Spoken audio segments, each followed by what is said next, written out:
ਸਤਨਾਮ ਸ੍ਰੀ ਵਾਹਿਗੁਰੂ ਸਾਹਿਬ ਜੀ। ਗੌੜੀ ਪੂਰਬੀ ਮਹੱਲਾ ਚੌਥਾ। ਇਹ ਮਨੁਆ ਖਿਨ ਨਾ ਟਿਕੈ ਬਹੁ ਰੰਗੀ, ਦਹਿ ਦਹਿ ਦਿਸ ਚਲ ਚਲ ਹਾਡੇ। ਗੁਰਪੂਰਾ ਪਾਇਆ ਵਡਭਾਗੀ, ਹਰ ਮੰਤਰ ਦੀਆ ਮਨ ਠਾਡੇ। ਇਹ ਮਨੁਆ ਖਿਨ ਨਾ ਟਿਕੈ ਬਹੁ ਰੰਗੀ। ਵਾਹਿਗੁਰੂ ਜੀ ਕਾ ਖਾਲਸਾ, ਵਾਹਿਗੁਰੂ ਜੀ ਕੀ ਫਤਿਹ। ਧੰਨ ਧੰਨ ਸਤਿਗੁਰੂ ਸਾਹਿਬ ਸ੍ਰੀ ਗੁਰੂ ਹਰਿਕ੍ਰਿਸ਼ਨ ਸਾਹਿਬ ਸੱਚੇ ਪਾਤਸ਼ਾਹ ਜੀ ਕੇ ਮਹਾਨ ਪਰਮ ਪਵਿੱਤਰ ਅਸਥਾਨ ਗੁਰਦੁਆਰਾ ਸ੍ਰੀ ਬੰਗਲਾ ਸਾਹਿਬ ਵਿਖੇ ਜੁਗੋ ਜੁਗ ਅਟਲ ਸਤਿਗੁਰੂ ਸ੍ਰੀ ਗੁਰੂ ਗ੍ਰੰਥ ਸਾਹਿਬ ਜੀ ਕੀ ਪਰਮ ਪਵਿੱਤਰ ਹਜ਼ੂਰੀ ਵਿੱਚ ਸੁਭਾਏਮਾਨ ਗੁਰੂ ਕੀ ਸਾਜੀ ਨਿਵਾਜੀ ਪਰਮ ਸਤਿਕਾਰਯੋਗ ਸਾਧ ਸੰਗਤ ਜੀਓ। ਸ੍ਰੀ ਅਕਾਲ ਪੁਰਖ ਵਾਹਿਗੁਰੂ ਜੀ ਕੀ ਅਪਾਰ ਕਿਰਪਾਲਤਾ ਦੇ ਦੁਆਰਾ ਗੁਰੂ ਕੀ ਹਜ਼ੂਰੀ ਵਿੱਚ ਸਤ ਸੰਗਤ ਕਰਨ ਦਾ ਸੁਭਾਗਾ ਸਮਾਂ ਪ੍ਰਾਪਤ ਹੋ ਰਿਹਾ ਹੈ ਔਰ ਇਸੇ ਤਰ੍ਹਾਂ ਬੇਅੰਤ ਵਡਭਾਗੀ ਸੰਗਤਾਂ ਦੇਸ਼ ਪ੍ਰਦੇਸ਼ ਵਿਦੇਸ਼ਾਂ ਦੇ ਵਿੱਚ ਚੜ੍ਹਦੀ ਕਲਾ ਟਾਈਮ ਟੀਵੀ ਦੇ ਮਾਧਿਅਮ ਰਾਹੀਂ ਵੀ ਗੁਰੂ ਕੀ ਸੰਗਤ ਗੁਰੂ ਘਰ ਦੇ ਨਾਲ ਜੁੜ ਰਹੀਆਂ ਨੇ।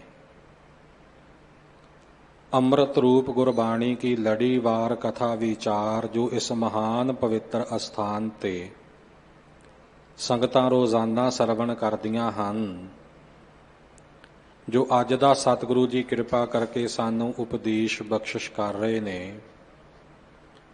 ਅੱਜ ਦਾ ਇਹ ਪਰਮ ਪਵਿੱਤਰ ਸ਼ਬਦ ਸਤਿਗੁਰੂ ਗ੍ਰੰਥ ਸਾਹਿਬ ਜੀ ਕੇ ਪਾਵਨ ਅੰਗ 171 ਉੱਪਰ ਸੁਭਾਏਮਾਨ ਹੈ। ਇਸ ਸ਼ਬਦ ਵਿੱਚ ਸਤਿਗੁਰੂ ਸੱਚੇ ਪਾਤਸ਼ਾਹ ਜੀ ਨੇ ਗੁਰੂ ਕੀ ਬਖਸ਼ਿਸ਼ ਦਾ ਜ਼ਿਕਰ ਕੀਤਾ ਹੈ, ਵਰਣਨ ਕੀਤਾ ਹੈ। ਜਿਨ੍ਹਾਂ ਨੇ ਗੁਰੂ ਕੀ ਬਖਸ਼ਿਸ਼ ਪ੍ਰਾਪਤ ਕੀਤੀ ਉਹਨਾਂ ਦੇ ਜੀਵਨ ਦੀ ਸਫਲਤਾ ਤੇ ਜੋ ਗੁਰੂ ਕੀ ਬਖਸ਼ਿਸ਼ ਤੋਂ ਵਾਂਝੇ ਰਹੇ, ਗੁਰੂ ਤੋਂ ਬੇਮੁਖ ਰਹੇ, ਉਹਨਾਂ ਦੇ ਜੀਵਨ ਦੀ ਨਿਸ਼ਫਲਤਾ ਸਤਿਗੁਰੂ ਮਹਾਰਾਜ ਜੀ ਨੇ ਇਸ ਪਾਵਨ ਪਵਿੱਤਰ ਸ਼ਬਦ ਅੰਦਰ ਫਰਮਾਨ ਕਰਕੇ ਸਾਨੂੰ ਗੁਰੂ ਕੇ ਲੜ ਲੱਗਣ ਦੀ ਪ੍ਰੇਰਨਾ ਦਿੱਤੀ ਹੈ। ਵਕਤਾ ਭਾਵ ਉਪਦੇਸ਼ਕ ਤਿੰਨ ਤਰ੍ਹਾਂ ਦਾ ਮੰਨਿਆ ਜਾਂਦਾ ਹੈ।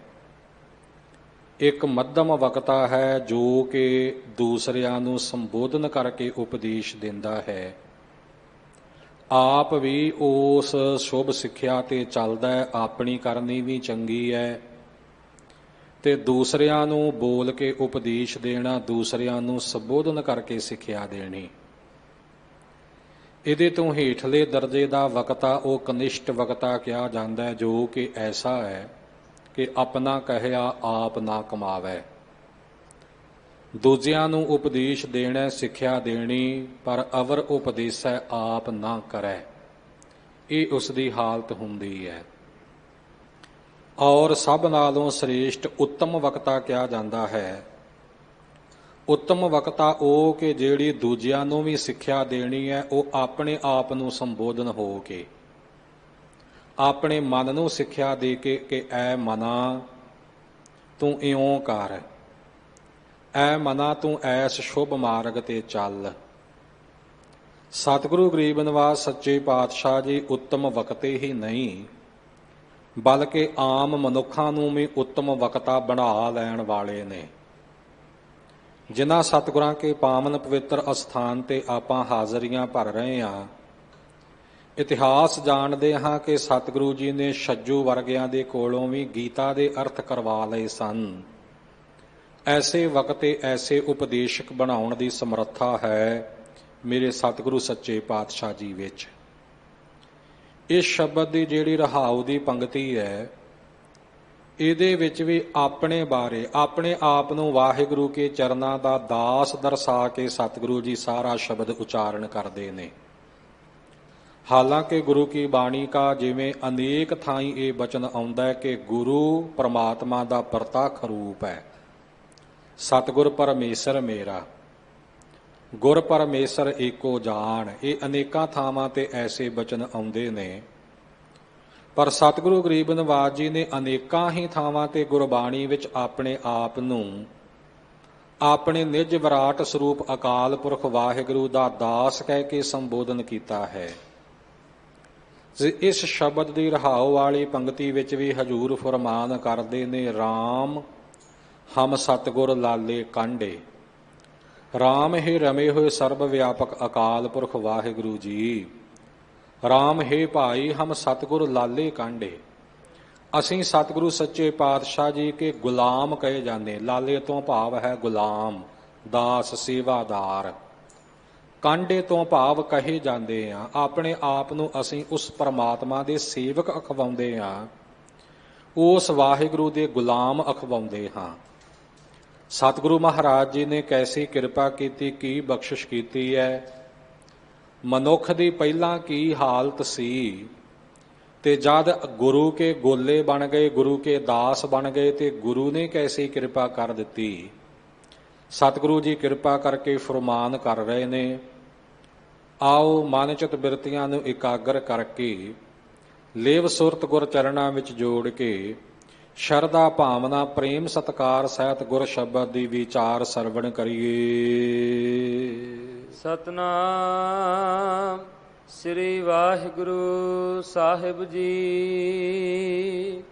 ਗੌੜੀ ਪੂਰਬੀ ਮਹੱਲਾ ਚੌਥਾ। ਰਾਗ ਗੌੜੀ ਹੈ ਤੇ ਪੂਰਬੀ ਇਸ ਗੌੜੀ ਰਾਗ ਦੀ ਇੱਕ ਜਾਤ ਹੈ। ਗੌੜੀ ਦੇ 9 ਪ੍ਰਕਾਰ ਸਤਿਗੁਰੂ ਸੱਚੇ ਪਾਤਸ਼ਾਹ ਨੇ ਪ੍ਰਤੱਖ ਰੂਪ ਵਿੱਚ ਗੁਰਬਾਣੀ ਵਿੱਚ ਅੰਕਿਤ ਕੀਤੇ ਨੇ। ਜਿਵੇਂ ਗੌੜੀ ਚੇਤੀ ਹੈ, ਗੌੜੀ ਗੁਆਰੇਰੀ ਹੈ, ਗੌੜੀ ਭੀ ਸੋਰਠ ਭੀ ਹੈ। ਸੋ ਇਸੇ ਪ੍ਰਕਾਰ ਇਹ ਗੌੜੀ ਪੂਰਬੀ ਹੈ। ਪੂਰਬ ਦੇ ਇਲਾਕੇ ਵਿੱਚ ਗਾਇਆ ਜਾਣ ਵਾਲਾ ਗੌੜੀ ਦਾ ਇੱਕ ਪ੍ਰਕਾਰ। ਸੋ ਇਸ ਗੌੜੀ ਪੂਰਬੀ ਦੇ ਵਿੱਚ ਮਹੱਲਾ ਤੋਂ ਭਾਵ ਹੈ ਸਰੂਪ। ਸ੍ਰੀ ਅਕਾਲ ਪੁਰਖ ਵਾਹਿਗੁਰੂ ਜੀ ਕਾ ਚੌਥਾ ਪ੍ਰਤੱਖ ਸਰੂਪ, ਸ੍ਰੀ ਗੁਰੂ ਨਾਨਕ ਦੇਵ ਸਾਹਿਬ ਜੀ ਕੀ ਚੌਥੀ ਜੋਤ। ਧੰਨ ਸੋਢੀ ਸੁਲਤਾਨ ਪਾਤਸ਼ਾਹ ਸ੍ਰੀ ਗੁਰੂ ਰਾਮਦਾਸ ਸਾਹਿਬ ਮਹਾਰਾਜ ਕਿਰਪਾ ਕਰਕੇ ਫਰਮਾਨ ਕਰਦੇ ਹਨ, ਇਹ ਮਨੁਆ ਖਿਨ ਨਾ ਟਿਕੈ ਬੌਰੰਗੀ। ਮਨੁੱਖ ਦੀ ਆਮ ਜ਼ਿੰਦਗੀ ਜਿਹੜੀ ਹੈ, ਆਮ ਜਿਹੜਾ ਸੁਭਾਵ ਹੈ, ਉਸ ਦਾ ਮਹਾਰਾਜ ਪਹਿਲਾਂ ਬਚਨ ਕਰਦੇ ਨੇ, ਇਹ ਮਨੁਆ ਖਿਨ ਨਾ ਟਿਕੈ ਬਹੁਰੰਗੀ। ਇਹ ਜਿਹੜਾ ਮਨੁਆ ਤੁੱਛ ਜਿਹਾ ਮਨ ਹੈ ਨਾ, ਇਹ ਖਿਨ ਮਾਤਰ ਵੀ ਟਿਕਦਾ ਨਹੀਂ। ਕਿਉਂ ਨਹੀਂ ਟਿਕਦਾ? ਕਿਉਂਕਿ ਬਹੁਰੰਗੀ ਇਹ ਦੁਨੀਆ ਦੇ ਬਹੁਤੇ ਰੰਗ ਤਮਾਸ਼ਿਆਂ ਵਿੱਚ ਲੱਗਾ ਹੋਇਆ ਹੈ।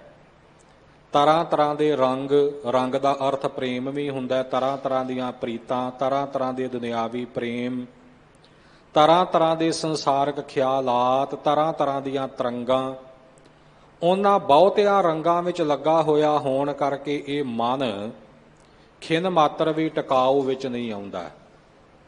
ਮਨ ਨਾਲੋਂ ਤੇਜ ਅਤੇ ਚੰਚਲ ਵਸਤੂ ਜਿਹੜੀ ਹੈ, ਇਹ ਹੋਰ ਕੋਈ ਨਹੀਂ ਕਹੀ ਜਾ ਸਕਦੀ। ਜੇ ਆਪਾਂ ਵਿਚਾਰ ਕਰੀਏ ਸਾਧ ਸੰਗਤ ਜੀ, ਇਹ ਮਨ ਦਾ ਸਰੂਪ ਕੀ ਹੈ, ਇਹ ਵੀ ਕਥਨ ਨਹੀਂ ਕੀਤਾ ਜਾ ਸਕਦਾ। ਸੰਕਲਪੋ ਵਿਕਲਪੋ ਹੀ ਮਨਾ, ਜੋ ਸਾਡੇ ਚਿੱਤ ਵਿੱਚ ਅਨੇਕ ਪ੍ਰਕਾਰ ਦੇ ਖਿਆਲ ਪੈਦਾ ਕਰਨ ਵਾਲੀ ਇੱਕ ਅਦਿੱਖ ਸ਼ਕਤੀ ਹੈ, ਉਸ ਨੂੰ ਮਨ ਕਿਹਾ ਜਾਂਦਾ ਹੈ। ਮਨ ਦਾ ਕੋਈ ਸਰੂਪ ਨਹੀਂ, ਮਨ ਦਾ ਕੋਈ ਠੋਸ ਆਕਾਰ ਨਹੀਂ। ਅੱਜ ਕੱਲ੍ਹ ਸਾਇੰਸ ਦੀ ਤਰੱਕੀ ਦੇ ਨਾਲ ਡਾਕਟਰੀ ਵਿਦਿਆ ਨੂੰ ਪ੍ਰਾਪਤ ਕੀਤੇ ਹੋਏ ਜਿਹੜੇ ਮਾਹਿਰ ਡਾਕਟਰ ਨੇ, ਬੜੀਆਂ ਬੜੀਆਂ ਮਸ਼ੀਨਾਂ ਦੇ ਨਾਲ ਮਨੁੱਖ ਦੇ ਅੰਦਰ ਦੀ ਸੂਖਮ ਤੋਂ ਸੂਖਮ ਨਾੜੀ ਨੂੰ ਵੀ ਦੇਖ ਲੈਂਦੇ ਨੇ, ਪਰ ਮਨ ਨਹੀਂ ਦੇਖਿਆ ਜਾ ਸਕਦਾ, ਕਿਉਂਕਿ ਮਨ ਉਹਨਾਂ ਨਾਲੋਂ ਵੀ ਸੂਖਮ ਹੈ, ਇਹ ਅਦਿੱਖ ਹੈ। ਪਰ ਇਹਦੀ ਜਿਹੜੀ ਆਦਤ ਹੈ, ਇਹਦਾ ਜਿਹੜਾ ਸੁਭਾਅ ਹੈ, ਉਹ ਚੰਚਲਤਾ ਵਾਲਾ ਹੈ, ਟਿਕਦਾ ਹੀ ਨਹੀਂ ਇੱਕ ਖਿਨ ਮਾਤਰ ਵੀ। ਪਗਾ ਬੇਨ ਹੁਰੀਆ ਮਾਰਤਾ, ਬਦਨੈ ਬੇਨ ਖਿਰ ਖਿਰ ਹਾਸਤਾ। ਮਹਾਰਾਜ ਫਰਮਾਨ ਕਰਦੇ ਨੇ, ਇਹਦੇ ਹੱਡ ਚੰਮ ਦੇ ਬਣੇ ਹੋਏ ਪ੍ਰਤੱਖ ਪੈਰ ਵੀ ਕੋਈ ਨਹੀਂ, ਪਰ ਬਿਨਾਂ ਪੈਰਾਂ ਤੋਂ ਹਰ ਵੇਲੇ ਛਾਲਾਂ ਮਾਰਦਾ ਰਹਿੰਦਾ ਹੈ। ਪ੍ਰਤੱਖ ਮੂੰਹ ਕੋਈ ਨਹੀਂ, ਤਾਂ ਵੀ ਖਿੜ ਖਿੜ ਕੇ ਪਿਆ ਹੱਸਦਾ ਹੈ ਇਹ ਮਨ। ਸੋ ਇਸੇ ਪ੍ਰਕਾਰ ਸਾਧ ਸੰਗਤ ਜੀ, ਜੋ ਪ੍ਰਭੂ ਦੇ ਪਿਆਰੇ ਹੋਏ ਵਿਦਵਾਨ ਜਨ ਹੋਏ, ਉਹਨਾਂ ਨੇ ਅਨੇਕ ਪ੍ਰਕਾਰ ਦੇ ਗ੍ਰੰਥ ਲਿਖ ਕੇ ਮਨੁੱਖਤਾ ਦੀ ਭੇਟਾ ਕੀਤੇ। ਬੜੇ ਸੁੰਦਰ ਬਚਨ ਉਹਨਾਂ ਵਿੱਚ ਸਮਝਾਏ। ਮਨ ਦੇ ਬਾਰੇ ਕਵੀ ਅਨਾਥ ਦਾਸ ਜੀ ਗ੍ਰੰਥ ਵਿਚਾਰਮਾਲਾ ਵਿੱਚ ਬਚਨ ਉਚਾਰਨ ਕਰਦੇ ਨੇ ਕਿ ਇਸ ਮਨ ਦੀ ਅਵਸਥਾ ਐਸੀ ਹੈ, ਇਸ ਮਨ ਦੀ ਹਾਲਤ ਐਸੀ ਹੈ, ਚਲ ਦਲ ਪੱਤਰ ਪਤਾਕ ਪਟ ਦਾਮਨ ਕਛਪ ਮਾਥ, ਭੂਤ ਦੀਪ ਦੀਪਕ ਸਿੱਖ ਜਾਓ ਮਨ ਬਿਰਤ ਅਨਾਥ। ਕੁਝ ਦੁਨਿਆਵੀ ਉਦਾਹਰਣਾਂ ਦਿੱਤੀਆਂ। ਚਲ ਦਲ ਪੱਤਰ, ਚਲ ਦਲ ਪਿੱਪਲ ਦਾ ਨਾਮ ਹੈ। ਪਿੱਪਲ ਦਾ ਜੋ ਦਰਖਤ ਹੁੰਦਾ ਹੈ, ਉਹ ਪਿੱਪਲ ਦਾ ਪੱਤਾ ਜਿਹੜਾ ਹੈ ਸਿਖਰ ਵਾਲਾ, ਉਹ ਹਿਲਦਾ ਹੀ ਰਹਿੰਦਾ, ਉਹ ਕਦੇ ਟਿਕਾ ਵਿੱਚ ਨਹੀਂ ਆਉਂਦਾ। ਪਤਾਕ ਪਟ, ਪਤਾਕ ਤੋਂ ਭਾਵ ਹੈ ਝੰਡਾ, ਤੇ ਪਟ ਤੋਂ ਭਾਵ ਹੈ ਉਹਦਾ ਫਰਰਾ, ਝੰਡੇ ਦਾ। ਜਿਵੇਂ ਨਿਸ਼ਾਨ ਸਾਹਿਬ ਦੇ ਉੱਪਰ ਫਰਰਾ ਹੁੰਦਾ ਹੈ, ਹਵਾ ਦੇ ਪ੍ਰਭਾਵ ਨਾਲ ਉਹ ਵੀ ਲਹਿਰਾਉਂਦਾ ਹੈ, ਉਹ ਵੀ ਝੂਲਦਾ ਹੈ, ਕਦੇ ਅਡੋਲ ਨਹੀਂ ਹੁੰਦਾ। ਦਾਮਨ ਤੋਂ ਭਾਵ ਹੈ ਬਿਜਲੀ, ਆਸਮਾਨ ਵਿੱਚ ਬਿਜਲੀ ਚਮਕਦੀ ਹੈ, ਇੱਕ ਪਲ ਵਿੱਚ ਆਪਣੀ ਲਿਸ਼ਕੋਰ ਦਿਖਾ ਕੇ ਫੇਰ ਅਲੋਪ ਹੋ ਜਾਂਦੀ ਹੈ। ਆ ਪ੍ਰਤੱਖ ਬਿਜਲੀ ਜਿਹੜੀ ਮਨੁੱਖ ਨੇ ਵੀ ਪੈਦਾ ਕੀਤੀ, ਜੋ ਸਾਡੇ ਅਨੇਕ ਪ੍ਰਕਾਰ ਦੇ ਕਾਰਜ ਸਵਾਰਦੀ ਹੈ। ਚੰਚਲਤਾ, ਤੇਜ਼ੀ ਇਹਦੇ ਵਿੱਚ ਵੀ ਬਹੁਤ ਹੈ। ਕਿੰਨੀ ਵੀ ਦੂਰ ਸਵਿੱਚ ਲੱਗਾ ਹੋਇਆ ਹੋਵੇ, ਉਹਨੂੰ ਆਨ ਆਫ ਕਰਨ ਦੇ ਨਾਲ ਸਾਡੇ ਘਰ ਦੀਆਂ ਲਾਈਟਾਂ, ਪੱਖੇ ਤੇ ਹੋਰ ਉਪਕਰਨ ਜਿਹੜੇ ਨੇ ਉਹ ਚਾਲੂ ਹੁੰਦੇ ਨੇ ਜਾਂ ਬੰਦ ਹੁੰਦੇ ਨੇ, ਇੱਕ ਪਲ ਵੀ ਨਹੀਂ ਲੱਗਦਾ। ਇਉਂ ਬਿਜਲੀ ਦੀ ਚਾਲ ਬੜੀ ਚੰਚਲ ਹੈ, ਬੜੀ ਤੇਜ਼ ਹੈ।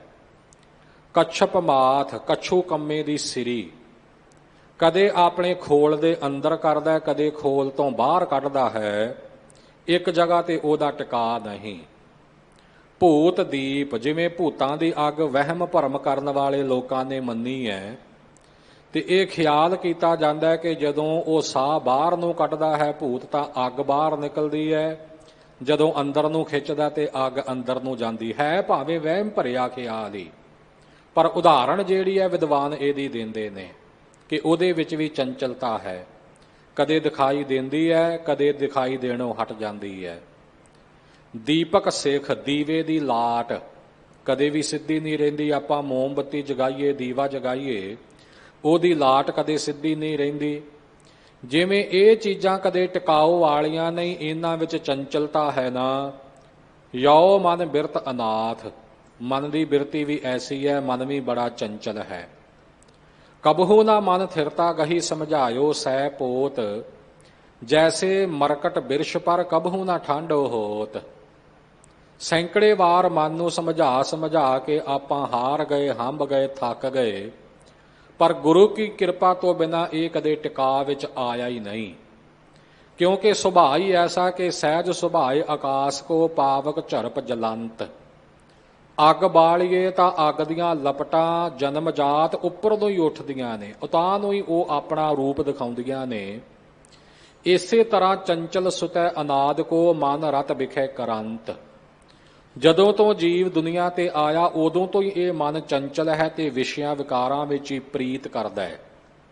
ਅਨੇਕ ਪ੍ਰਕਾਰ ਦੇ ਰੰਗਾਂ ਵਿੱਚ, ਅਨੇਕ ਪ੍ਰਕਾਰ ਦੇ ਤਮਾਸ਼ਿਆਂ ਵਿੱਚ, ਅਨੇਕ ਪ੍ਰਕਾਰ ਦੇ ਦੁਨਿਆਵੀ ਖਿਆਲਾਂ ਵਿੱਚ, ਤਰ੍ਹਾਂ ਤਰ੍ਹਾਂ ਦੀਆਂ ਵਾਸ਼ਨਾਵਾਂ ਦੇ ਵਿੱਚ ਇਹ ਮਨ ਲੱਗਾ ਹੋਇਆ ਹੋਣ ਕਰਕੇ, ਬਹੁ ਰੰਗਾਂ ਵਾਲਾ ਹੋਇਆ ਹੋਣ ਕਰਕੇ ਇਹ ਮਨ ਜਿਹੜਾ ਹੈ ਖਿੰਨ ਮਾਤਰ ਵੀ ਟਿਕਦਾ ਨਹੀਂ। ਦਹ ਦਹ ਦਿਸ ਚਲ ਚਲ ਹਾਡੇ। ਦਹ ਦਹ ਦਿਸ, ਦਹ ਸਾੜਿਆ ਹੋਇਆ ਵਿਕਾਰਾਂ ਦਾ, ਸਾੜਿਆ ਹੋਇਆ ਈਰਖਾ ਦਾ।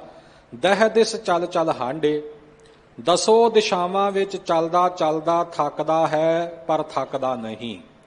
ਦੌੜਾ ਭੱਜਾ ਹੀ ਫਿਰਦਾ, ਹਾਡੇ ਭਟਕਦਾ ਹੀ ਫਿਰਦਾ ਹੈ। 10 ਦਿਸ਼ਾਵਾਂ ਮੰਨੀਆਂ ਜਾਂਦੀਆਂ ਨੇ, ਪੂਰਬ, ਪੱਛਮ, ਉੱਤਰ, ਦੱਖਣ, 4 ਮੁੱਖ ਦਿਸ਼ਾਵਾਂ। 4 ਇਹਨਾਂ ਦੇ ਕੋਣੇ ਮੰਨੇ ਜਾਂਦੇ, ਜਿਨ੍ਹਾਂ ਨੂੰ ਈਸਾਨ ਕੋਣ, ਵਾਇਵ ਕੋਣ, ਅਗਨ ਕੋਣ ਤੇ ਨੈਰਤ ਕੋਣ ਕਿਹਾ ਜਾਂਦਾ ਹੈ। ਆਮ ਬੋਲੀ ਵਿੱਚ ਆਪਾਂ ਪੱਛਮ ਉੱਤਰ ਪੱਛਮ ਦੱਖਣ ਕਹਿ ਲਈਏ, ਇਸੇ ਤਰ੍ਹਾਂ ਪੂਰਬ ਉੱਤਰ ਪੂਰਬ ਦੱਖਣ ਕਹਿ ਲਈਏ। ਸੋ ਇਸ ਪ੍ਰਕਾਰ ਇਹ 4 ਉਪ ਦਿਸ਼ਾਵਾਂ ਇਹ 8 ਹੋ ਗਈਆਂ। ਇੱਕ ਧਰਤੀ ਇੱਕ ਆਕਾਸ਼, ਇਹ 10 ਦਿਸ਼ਾਵਾਂ ਮੰਨੀਆਂ ਗਈਆਂ। 10 ਦਿਸ਼ਾਵਾਂ ਵਿੱਚ 4 ਚੁਫੇਰੇ ਹੀ, 10 ਦਿਸ਼ਾਵਾਂ ਵਿੱਚ ਹੀ ਇਹ ਮਨ ਜਿਹੜਾ ਭਰਮ ਦਾ ਭਟਕਦਾ ਫਿਰਦਾ ਹੈ। ਦਹ ਦਿਸ ਵਿਕਾਰਾਂ ਦਾ ਸਾੜਿਆ ਹੋਇਆ ਜਿਹੜਾ 10 ਦਿਸ਼ੇ, ਭਾਵ ਇਹ 10 ਦਰਵਾਜ਼ੇ ਨੇ ਸਰੀਰ ਦੇ।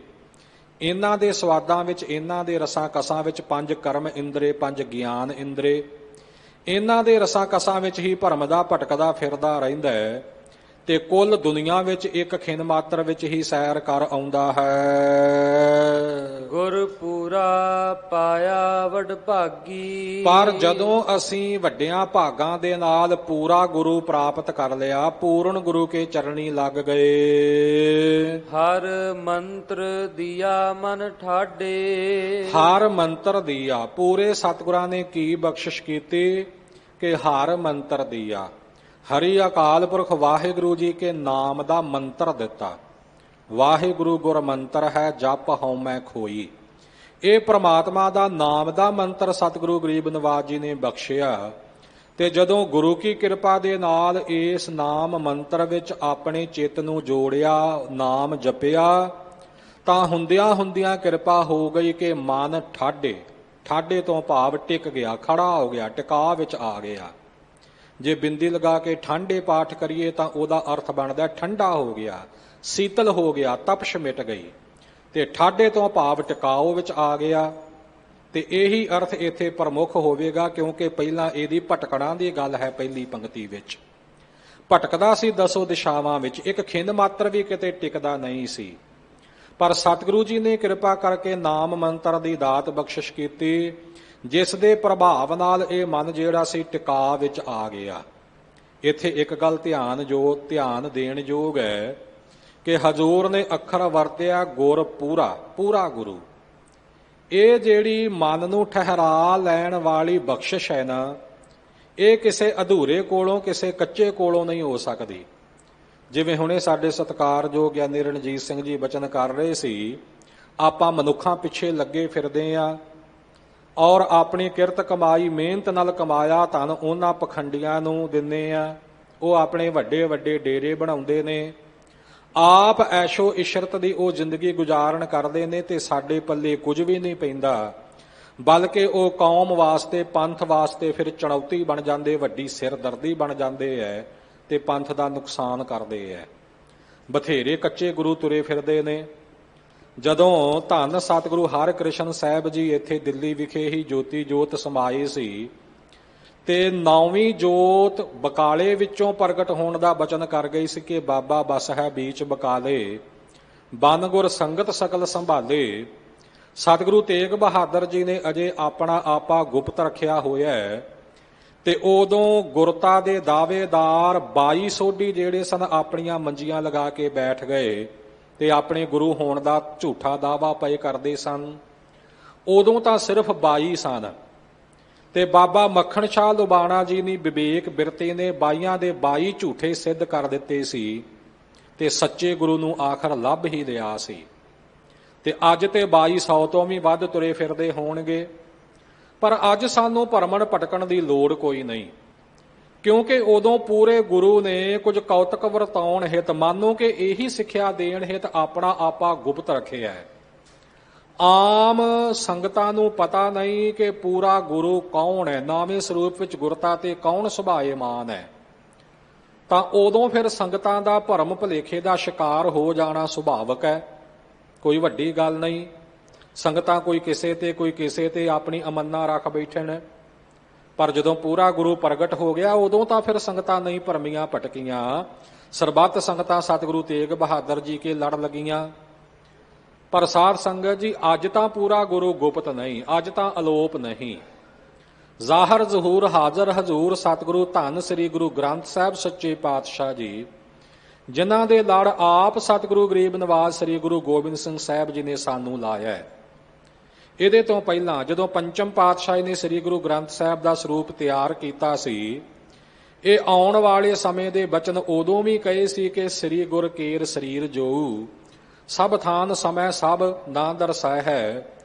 ਗ੍ਰੰਥ ਰਿਦਾ ਗੁਰ ਕਾ ਇਹ ਜਾਨੋ ਉੱਤਮ ਹੈ ਸਦਕਾਲ ਰਹਿ ਹੈ। ਮੇਰੋ ਸਰੂਪ ਤੇ ਜਾਤੇ ਹੈ ਦੀਰਘ ਸਾਹਿਬ ਜਾਨ ਅਦਾਇਬ ਕਹਿ ਹੈ। ਪੂਜਹੁ ਚੰਦਨ ਕੇਸਰ ਕੋ ਘਾਸ ਧੂਪ ਤੁਖਾਏ ਸੋ ਫੂਲ ਚੜ੍ਹਾਇ ਹੈ। ਪੰਜਵੇਂ ਪਾਤਸ਼ਾਹ ਜੀ ਨੇ ਆਪ ਗੁਰਤਾ ਤੇ ਸੁਸ਼ੋਭਿਤ ਹੁੰਦਿਆਂ ਹੋਇਆਂ ਵੀ ਆਪਣੇ ਸਰੀਰਕ ਰੂਪ ਨਾਲੋਂ ਸਤਿਗੁਰੂ ਗ੍ਰੰਥ ਸਾਹਿਬ ਜੀ ਕੀ ਮਹਾਨਤਾ ਦਰਸਾਈ ਸੀ। ਅੱਠਵੇਂ ਪਾਤਸ਼ਾਹ ਜੀ ਨੇ ਵੀ ਜੋਤੀ ਜੋਤ ਸਮਾਉਣ ਤੋਂ ਪਹਿਲਾਂ ਤੇ ਸਤਿਗੁਰੂ ਤੇਗ ਬਹਾਦਰ ਜੀ ਬਾਰੇ ਬਚਨ ਕਰਨ ਤੋਂ ਪਹਿਲਾਂ ਇਹ ਬਚਨ ਕਹੇ ਸੀ ਜੋ ਸ੍ਰੀ ਗੁਰਪ੍ਰਤਾਪ ਸੂਰਜ ਗ੍ਰੰਥ ਵਿੱਚ ਦਰਜ ਨੇ। ਗੁਰੂ ਗ੍ਰੰਥ ਸਾਹਿਬ ਸਭ ਕੇਰਾ ਜੋ ਹਮਰੋ ਚਹ ਦਰਸ਼ਨ ਹੇਰਾ। ਸੋ ਸ਼ਰਦਾ ਤਰ ਹੇਰਨ ਕਰੈ ਪਾਪਨ ਗਨ ਕੋ ਤਤ ਛਿਨ ਹਰੈ। ਇਹ ਬਚਨ ਸਤਿਗੁਰੂ ਹਰਿਕ੍ਰਿਸ਼ਨ ਸਾਹਿਬ ਜੀ ਨੇ ਵੀ ਕਹੇ ਸਨ। ਤੇ ਦਸਵੇਂ ਪਾਤਸ਼ਾਹ ਜੀ ਨੇ ਤਾਂ ਫਿਰ ਪ੍ਰਤੱਖ ਹੀ ਕੌਤਕ ਕੀਤਾ ਹੈ ਕਿ ਆਪਣੇ ਜੋਤੀ ਜੋਤ ਸਮਾਉਣ ਤੋਂ ਪਹਿਲਾਂ ਸ੍ਰੀ ਗੁਰੂ ਗ੍ਰੰਥ ਸਾਹਿਬ ਜੀ ਨੂੰ ਗੁਰਤਾ ਤੇ ਸੁਭਾਏ ਮਾਨ ਕਰਕੇ ਸਾਰਿਆਂ ਪ੍ਰਤੀ ਹੁਕਮ ਹੀ ਜਾਰੀ ਕਰ ਦਿੱਤਾ। ਆਗਿਆ ਭਈ ਅਕਾਲ ਕੀ ਤਬੀ ਚਲਾਇਓ ਪੰਥ। ਸਭ ਸਿੱਖਣ ਕੋ ਹੁਕਮ ਹੈ ਗੁਰੂ ਮਾਨਿਓ ਗ੍ਰੰਥ। ਮੈਂ ਫਿਰ ਬੇਨਤੀ ਦੁਹਰਾਵਾਂ ਕਿ ਨਾਵੇਂ ਪਾਤਸ਼ਾਹ ਜੀ ਨੇ ਆਪਣਾ ਆਪਾ ਗੁਪਤ ਰੱਖਿਆ ਤੇ ਗੁਰਤਾ ਦੇ 22 ਦਾਅਵੇਦਾਰ ਬੈਠੇ ਨੇ। ਉਦੋਂ ਸੰਗਤਾਂ ਦਾ ਭਟਕ ਜਾਣਾ, ਭੁਲੇਖੇ ਦਾ ਸ਼ਿਕਾਰ ਹੋ ਜਾਣਾ ਸੁਭਾਵਿਕ ਸੀ। ਪਰ ਅੱਜ ਜਦੋਂ ਸ੍ਰੀ ਗੁਰੂ ਗ੍ਰੰਥ ਸਾਹਿਬ ਜੀ ਕੁੱਲ ਸੰਸਾਰ ਵਿੱਚ ਵਿਦਮਾਨ ਨੇ, ਪ੍ਰਕਾਸ਼ਮਾਨ ਨੇ, ਤੇ ਅੱਜ ਵੀ ਸਾਡੇ ਮਨਾਂ ਵਿੱਚ ਭਰਮ ਪੈ ਜਾਵੇ ਕਿ ਗੁਰੂ ਕੌਣ ਹੈ, ਅੱਜ ਵੀ ਆਪਾਂ ਦੇਹਧਾਰੀਆਂ ਦੰਭੀਆਂ ਪਖੰਡੀਆਂ ਪਿੱਛੇ ਤੁਰੇ ਫਿਰੀਏ, ਇਹ ਸਾਡੀ ਬਦਕਿਸਮਤੀ ਹੋਵੇਗੀ ਤੇ ਮੈਂ ਬਚਨ ਕਹਾਂ ਕਿ ਸਾਡੀ ਵੱਡੀ ਮੂਰਖਤਾ ਹੋਵੇਗੀ। ਗੁਰ ਪੂਰਾ ਹੀ ਗੁਰੂ ਬਖਸ਼ਿਸ਼ ਕਰ ਸਕਦਾ ਹੈ। ਅਧੂਰੇ ਗੁਰੂ ਤੋਂ ਕਦੇ ਬਖਸ਼ਿਸ਼ ਪ੍ਰਾਪਤ ਨਹੀਂ ਹੁੰਦੀ। ਕਾਚੇ ਗੁਰ ਤੇ ਮੁਕਤ ਨਾ ਹੁਆ। ਵਾਰ-ਵਾਰ ਸਤਿਗੁਰੂ ਜੀ ਨੇ ਪੂਰਾ ਗੁਰੂ ਕਾ ਬਚਨ ਗੁਰਬਾਣੀ ਦੇ ਵਿੱਚ ਉਚਾਰਨ ਕੀਤਾ ਹੈ। ਸੋਠ ਰਾਗ ਵਿੱਚ ਵੀ ਬਚਨ ਆਉਂਦੇ ਨੇ ਨਾ, ਗੁਰ ਪੂਰਾ ਭੇਟਿਓ ਵਡ ਭਾਗੀ ਮਨਹਿ ਭਇਆ ਪਰਗਾਸਾ। ਤੇ ਇਸੇ ਸ਼ਬਦ ਦੀ ਅਖੀਰਲੀ ਪੰਕਤੀ ਵਿੱਚ ਵੀ ਬਚਨ ਕਹੇ ਕਿ ਨਾਨਕ ਕਉ ਗੁਰ ਪੂਰਾ ਭੇਟਿਓ ਸਗਲੇ ਦੁਖ ਬਿਨਾਸੇ। ਇਹ ਸਾਨੂੰ ਸਮਝਾਇਆ ਕਿ ਐ ਇਨਸਾਨ, ਐ ਗੁਰੂ ਕਿਆ ਸਿੱਖਾ, ਤੂੰ ਕਿਸੇ ਅਧੂਰੇ ਦੇ ਚੁੰਗਲ ਵਿੱਚ ਨਾ ਫਸ ਜਾਵੀਂ, ਕਿਸੇ ਕੱਚੇ ਦੇ, ਕਿਸੇ ਪਖੰਡੀ ਦੇ ਮਗਰ ਨਾ ਲੱਗ ਜਾਵੀਂ। ਸੋ ਹਜੂਰ ਫਰਮਾਉਂਦੇ ਨੇ ਗੁਰ ਪੂਰਾ ਪਾਇਆ ਵਡ ਭਾਗੀ।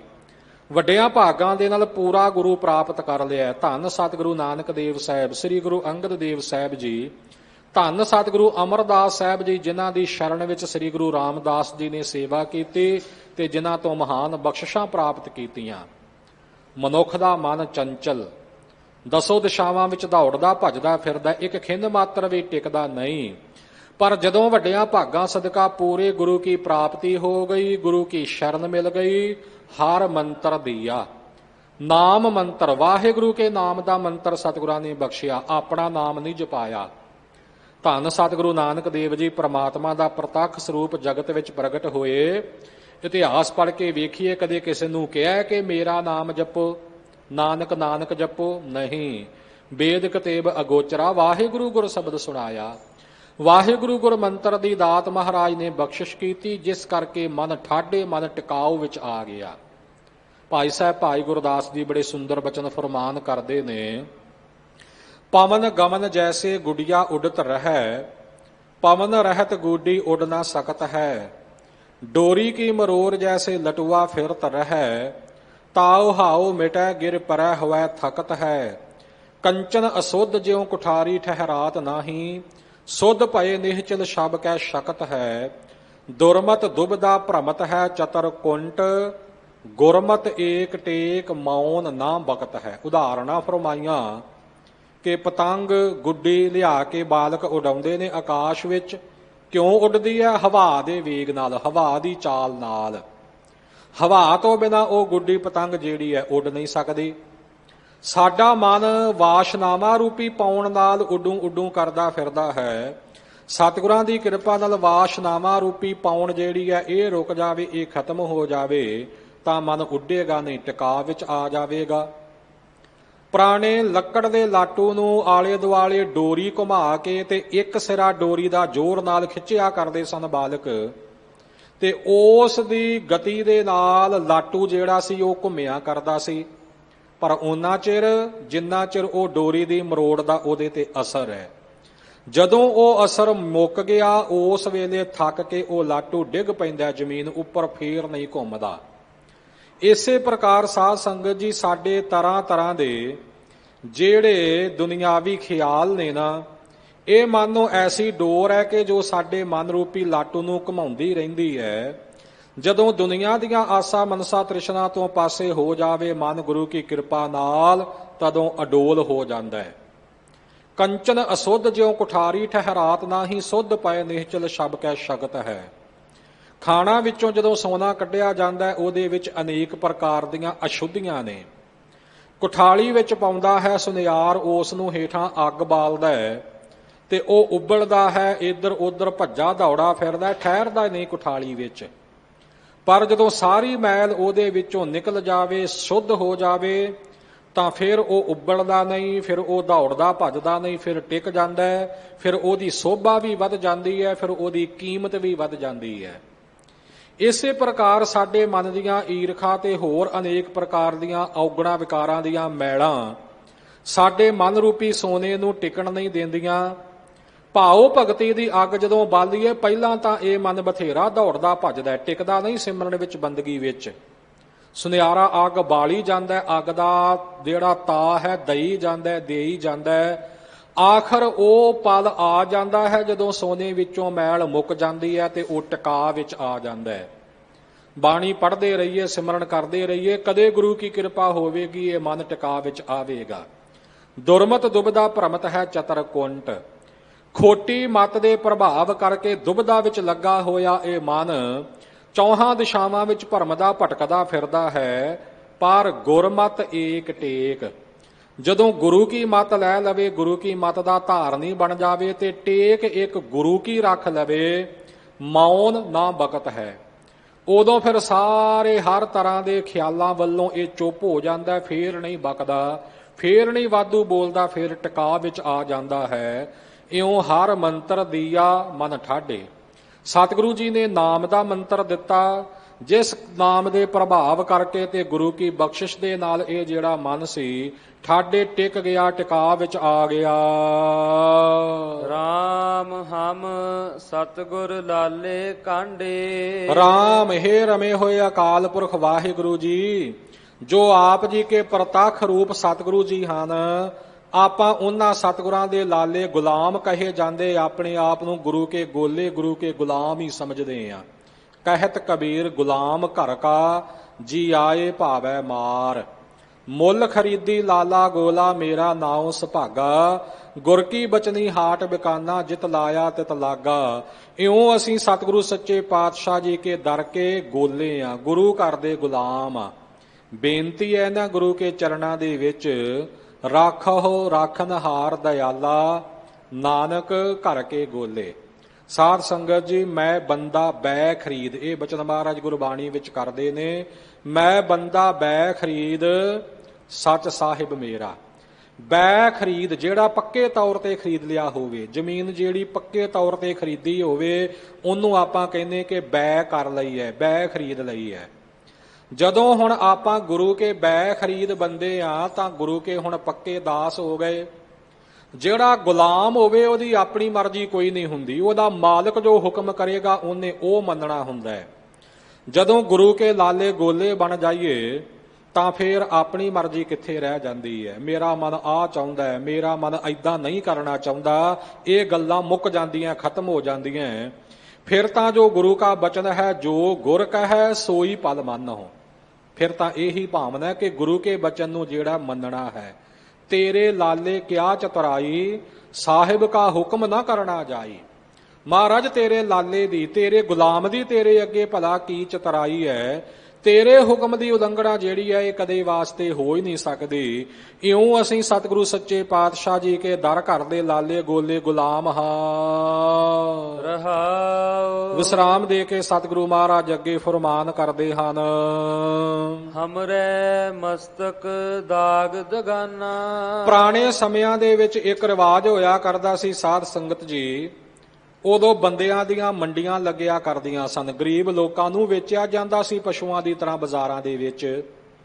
ਤੇ ਜਿਹੜਾ ਕੋਈ ਸੇਠ, ਕੋਈ ਅਮੀਰ ਖਰੀਦ ਲੈਂਦਾ, ਉਹ ਉਸ ਦੇ ਮੱਥੇ ਵਿੱਚ, ਉਸ ਖਰੀਦੇ ਗਏ ਬੰਦੇ ਦੇ ਮੱਥੇ ਵਿੱਚ ਇੱਕ ਪੱਕੀ ਮੋਹਰ ਛਾਪ ਕੋਈ ਨਾ ਕੋਈ ਆਪਣੀ ਲਾ ਦਿੰਦਾ ਸੀ, ਜਿਸ ਕਰਕੇ ਪਛਾਣ ਰਹੇ ਕਿ ਇਹ ਬੰਦਾ ਗੁਲਾਮ ਹੈ ਤੇ ਫਲਾਣੇ ਅਮੀਰ ਦਾ ਗੁਲਾਮ ਹੈ। ਹਜੂਰ ਫਰਮਾਨ ਕਰਦੇ ਨੇ, ਹਮਰਾ ਮਸਤਕ ਦਾਗ ਦਗਾਨਾ। ਸਤਿਗੁਰੂ ਸੱਚੇ ਪਾਤਸ਼ਾਹ ਜੀ ਨੇ ਸਾਨੂੰ ਆਪਣੇ ਦਾਸ, ਆਪਣੇ ਗੋਲੇ ਜਾਣ ਕੇ ਸਾਡੇ ਮਨ ਰੂਪੀ ਮਸਤਕ ਉੱਪਰ ਆਪਣੇ ਹੁਕਮ ਦਾ ਦਾਗ ਜਿਹੜਾ ਇਹ ਦਗਾ ਦਿੱਤਾ ਹੈ, ਆਪਣੇ ਹੁਕਮ ਦਾ ਨਿਸ਼ਾਨ ਲਗਾ ਦਿੱਤਾ ਹੈ। ਗੁਰੂ ਗਰੀਬ ਨਵਾਜ ਜੀ ਨੇ ਆਪਣੀ ਬਖਸ਼ਿਸ਼ ਦਾ ਨਿਸ਼ਾਨ ਜਿਹੜਾ ਸੀ ਸਾਡੇ ਮਨ ਰੂਪੀ ਮਸਤਕ ਉੱਪਰ, ਹਿਰਦੇ ਰੂਪੀ ਮਸਤਕ ਦੇ ਉੱਪਰ ਲਗਾਇਆ ਹੈ। ਹਮ ਕਰਜ ਗੁਰੂ ਬਹੁ ਸਾਡੇ। ਅਸੀਂ ਗੁਰੂ ਕਾ ਬਹੁਤਾ ਜਿਹੜਾ ਕਰਜ਼ ਹੈ ਨਾ, ਗੁਰੂ ਕਾ ਬੜਾ ਵੱਡਾ ਕਰਜ਼ਾ ਹੈ ਸਾਡੇ ਉਪਕਾਰ, ਸਾਡੇ ਉੱਪਰ ਉਪਕਾਰ ਬਹੁ ਸਾਡੇ, ਉਹ ਬਹੁਤ ਜ਼ਿਆਦਾ ਆਪਾਂ ਇਕੱਤਰ ਕੀਤਾ ਹੋਇਆ ਬਹੁਤਾ ਚੱਕੀ ਫਿਰਦੇ ਆ। ਭਾਵ ਗੁਰੂ ਕੇ ਐਸੇ ਉਪਕਾਰ, ਇਹ ਮਾਨੋ ਗੁਰੂ ਕਾ ਕਰਜ਼ਾ ਹੈ ਸਾਡੇ ਉੱਪਰ। ਅਕਾਲ ਪੁਰਖ ਵਾਹਿਗੁਰੂ ਦਾ ਨਾਮ ਬੜਾ ਕੀਮਤੀ ਹੈ, ਹਰ ਹਰ ਨਾਮ ਅਪਾਰ ਅਮੋਲੀ। ਪਰ ਸਤਿਗੁਰੂ ਜੀ ਨੇ ਕਿਰਪਾ ਕੀਤੀ ਕਿ ਗੁਰ ਪੂਰੈ ਹਰ ਨਾਮ ਦੀਆ। ਇਹ ਨਾਮ ਦਾਨ ਵਿੱਚ ਹੀ ਸਤਿਗੁਰੂ ਮਹਾਰਾਜ ਨੇ ਬਖਸ਼ਿਸ਼ ਕਰ ਦਿੱਤਾ, ਇਹਦੀ ਕੋਈ ਕੀਮਤ ਨਹੀਂ ਲਈ, ਇਹਦਾ ਮੁੱਲ ਨਹੀਂ ਲਿਆ। ਹਾਂ, ਇੱਕ ਭੇਟਾ ਜ਼ਰੂਰ ਲਈ, ਉਹ ਕਿਹੜੀ? ਮਨ ਦੀ ਭੇਟਾ। ਮਨ ਵੇਚੈ ਸਤਿਗੁਰ ਕੈ ਪਾਸ, ਤਿਸ ਸੇਵਕ ਕੇ ਕਾਰਜ ਰਾਸ। ਪਰ ਦੁਨਿਆਵੀ ਧਨ ਦੌਲਤ ਪਦਾਰਥ ਇਤਿਆਦਿਕਾਂ ਦਾ ਕੋਈ ਮਹਾਰਾਜ ਜੀ ਨੇ ਨਹੀਂ ਸਾਡੇ ਕੋਲੋਂ ਮੁੱਲ ਮੰਗਿਆ। ਇੰਨੇ ਪੈਸੇ ਦਿਓ, ਇੰਨੀ ਮਾਇਆ ਦਿਓ ਤਾਂ ਨਾਮ ਮਿਲੇਗਾ, ਕਿਉਂਕਿ ਦੁਨਿਆਵੀ ਮਾਇਆ ਦੇ ਬਰਾਬਰ ਨਾਮ ਤੋਲ ਹੀ ਨਹੀਂ ਸਕਦਾ, ਕਿਉਂਕਿ ਸਤਿਗੁਰੂ ਜੀ ਬਖਸ਼ਿੰਦ ਨੇ। ਸਤਿਗੁਰੂ ਜੀ ਨੇ ਸਾਡੇ ਤੇ ਕਿਰਪਾ ਕੀਤੀ, ਨਾਮ ਦੀ ਦਾਤ ਬਖਸ਼ੀ, ਇੰਨਾ ਕੀਮਤੀ ਅਮੋਲਕ ਦਾਨ ਵਜੋਂ ਹੀ ਮਹਾਰਾਜ ਨੇ ਕਿਰਪਾ ਕਰਕੇ ਬਖਸ਼ਿਸ਼ ਕਰ ਦਿੱਤਾ। ਫੇਰ ਕਿਰਪਾ ਇਹ ਕੀਤੀ, ਗੁਰੂ ਕਾ ਇਹ ਕਰਜ਼ ਸਾਡੇ ਸਿਰ ਤੇ ਹੈ ਕਿ ਸਤਿਗੁਰੂ ਮਹਾਰਾਜ ਨੇ ਸਾਡੇ ਭਟਕਦੇ ਹੋਏ ਮਨ ਨੂੰ ਠਹਿਰਾਅ ਵਿੱਚ ਲੈ ਜਾਂਦਾ। ਸਤਿਗੁਰੂ ਗਰੀਬ ਨਵਾਜ ਜੀ ਨੇ ਸਾਡੇ ਮਨ ਦੇ ਔਗਣ ਜਿਹੜੇ ਸੀ ਇਹ ਮੇਟ ਦਿੱਤੇ। ਸੋ ਔਗਣ ਲੈ ਗੁਣ ਵਿਕਣੈ ਬਚਨੈ ਦਾ ਸੂਰਾ। ਸਤਿਗੁਰੂ ਜੀ ਔਗਣ ਲੈ ਲੈਂਦੇ ਨੇ, ਗੁਣਾਂ ਦੀ ਦਾਤ ਬਖਸ਼ਿਸ਼ ਕਰਦੇ ਨੇ। ਇਉਂ ਕਿਹੜੇ ਕਿਹੜੇ ਉਪਕਾਰ ਭਲਾ ਗੁਰੂ ਕੇ ਗਿਣੇ ਜਾਣ, ਗਿਣੇ ਨਹੀਂ ਜਾ ਸਕਦੇ। ਇਉਂ ਗੁਰੂ ਕਾ ਉਪਕਾਰਾਂ ਰੂਪੀ ਕਰਜ਼ਾ ਬਹੁਤਾ ਹੀ ਸਾਡੇ ਸਿਰ ਉੱਪਰ ਚੜਿਆ ਹੋਇਆ ਹੈ। ਪਰ ਉਪਕਾਰ ਪੁੰਨ ਬਹੁ ਕੀਆ। ਬਹੁਤ ਪਰ ਉਪਕਾਰ ਕੀਤੇ ਸਤਿਗੁਰੂ ਸੱਚੇ ਪਾਤਸ਼ਾਹ ਨੇ ਸਾਡੇ ਉੱਪਰ, ਤੇ ਇਹ ਵੱਡਾ ਪੁੰਨ ਦਾ ਕਰਮ ਕੀਤਾ ਸਤਿਗੁਰੂ ਗਰੀਬ ਨਵਾਜ ਜੀ ਨੇ, ਬਹੁਤਾ ਪੁੰਨ ਕੀਤਾ ਸਾਡੇ ਉੱਪਰ, ਐਡਾ ਵੱਡਾ ਪਰ ਉਪਕਾਰ। ਸੋ ਸਾਧ ਸੰਗਤ ਜੀ, ਅਨੇਕਾਂ ਗੁਰੂ ਮਹਾਰਾਜ ਜੀ ਕੇ ਉਪਕਾਰ ਅਧਿਆਤਮਿਕ ਰੂਪ ਵਿੱਚ ਵੀ, ਅਨੇਕਾਂ ਪ੍ਰਤੱਖ ਰੂਪ ਵਿੱਚ ਵੀ। ਖਿਆਲ ਕਰੀਏ, ਸਤਿਗੁਰੂ ਨਾਨਕ ਦੇਵ ਸਾਹਿਬ ਸੱਚੇ ਪਾਤਸ਼ਾਹ ਜੀ ਜਗਤ ਵਿੱਚ ਪ੍ਰਕਾਸ਼ਮਾਨ ਹੋਏ, ਗ੍ਰਸਥੀ ਜੀਵਨ ਵੀ ਧਾਰਨ ਕੀਤਾ। ਚਾਹੁੰਦੇ ਤਾਂ ਆਮ ਗ੍ਰਸਥੀਆਂ ਦੀ ਤਰ੍ਹਾਂ ਘਰ ਪਰਿਵਾਰ ਦੇ ਵਿੱਚ ਰਹਿੰਦੇ, ਪਰ ਲੰਬੇਰਾ ਸਮਾਂ ਸਤਿਗੁਰੂ ਜੀ ਨੇ ਕੁੱਲ ਸੰਸਾਰ ਦਾ ਭ੍ਰਮਣ ਕੀਤਾ। 4 ਉਦਾਸੀਆਂ ਲੰਮੀਆਂ ਯਾਤਰਾ ਕੀਤੀਆਂ। ਕਾਹਦੇ ਲਈ? ਸੰਸਾਰ ਤੇ ਪਰ ਉਪਕਾਰ ਕਰਨ ਵਾਸਤੇ। ਬਾਬਾ ਦੇਖੈ ਧਿਆਨ ਧਰ, ਜਲਤੀ ਸਭ ਪ੍ਰਿਥਵੀ ਦਿਸ ਆਈ। ਬਾਬੇ ਭੇਖ ਬਣਾਇਆ, ਉਦਾਸੀ ਕੀ ਰੀਤ ਚਲਾਈ। ਚੜਿਆ ਸੋਧਣ ਧਰਤ ਲੋਕਾਈ।